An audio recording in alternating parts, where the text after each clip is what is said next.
Bon, très bien. Alors on va démarrer par le week-end qui a été riche. Francis, vous avez couvert beaucoup de matchs, vous avez vu beaucoup de bagarres. Mais il y en a une que vous n'avez pas vue, c'est celle de Pau-Toulon. Et non.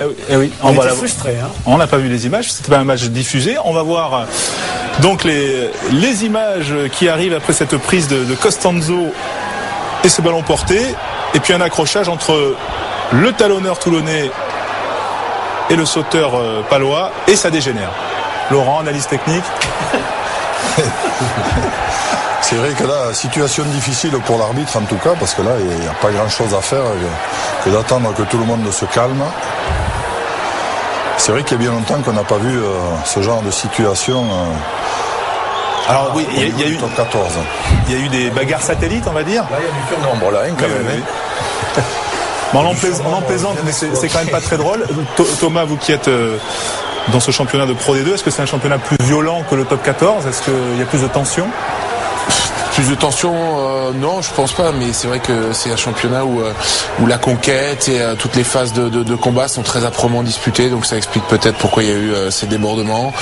Il y a des équipes comme Toulon ou comme le Racing qui jouent les premiers rôles, donc qui essayent de gagner à l'extérieur. On a toujours envie de battre les premiers quand on est à la maison, donc c'est certainement ce qui s'est passé, qu'il y a une pression qui a fait dégoupiller un peu tout le monde, voilà, malheureusement. Et même Tana Umaga, parce que selon l'arbitre, il a proféré quelques insultes à l'égard de M. Godefrin, ce qui lui a valu un carton rouge. Pourtant, sur ces images, on a l'impression que Tana Umaga vient calmer un petit peu les esprits en distribuant un peu d'eau à ses joueurs. Ça, c'est un apprentissage de notre rugby. Yann, j'en sais rien. Vous qui connaissez les joueurs du néo-zélandais. Oui, on peut pas lire sur les lèvres les mots qu'il a eu envers l'arbitre. Visiblement, c'est vrai qu'il avait pas peu d'agressivité en lui. Sur les images, et voilà, l'arbitre a sanctionné. Je sais pas s'il y a vraiment une utilité de sanctionner un entraîneur qui vient calmer ses joueurs, je suis pas sûr.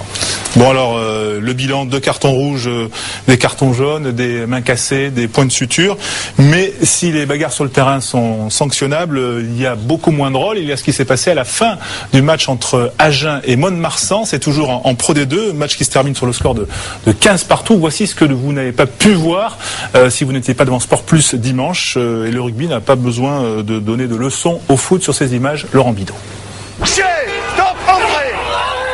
Dernière minute, dernière mêlée entre Agen et Mont-de-Marsan. 15 partout, le match a été rude, tendu entre deux candidats à la montée en top 14. Provocation de part et d'autre pendant 80 minutes et accrochage final entre les deux talonneurs, Nargissi et Loga. Pour l'ensemble de votre œuvre tous les deux, c'est dommage, il restait quelques secondes, vous sortez tous les deux. En quittant le terrain, Jalil Nargissi l'Agenais crache vers son adversaire. Quelques instants plus tard, Bruno Bessot siffle la fin de la partie, c'est le début d'une bagarre de plusieurs minutes.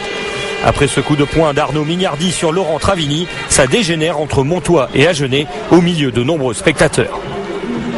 Ces incidents lamentables prouvent que le rugby n'a pas forcément de leçons à donner au football en ce qui concerne la violence. La suite va se jouer sur le terrain judiciaire. Blessé, un supporter agenais a été évacué sur Civière.